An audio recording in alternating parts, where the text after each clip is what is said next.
And tonight, the community is stepping in to take care of the Muskogee firefighters who worked all night to get those flames out.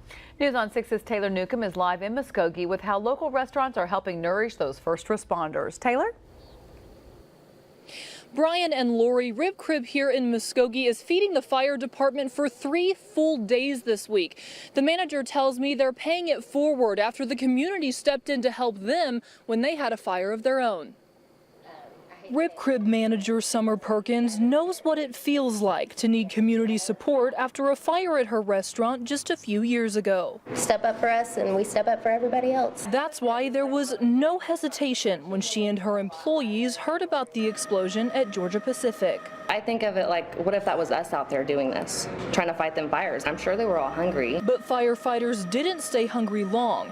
Rib Crib fed the exhausted crews and will continue to feed them through Thursday. We're feeding them in shifts right now, just to make sure that everybody that was out there got food. Fire Chief Mike Odell says it was much needed after he called in every firefighter he has to put out the plant fire. Gosh, it's been more than 10 years since we've done it.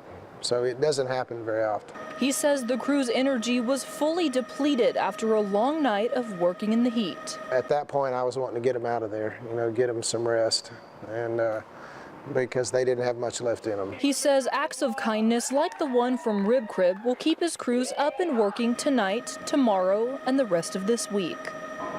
It's satisfying to know that we're valued by the community.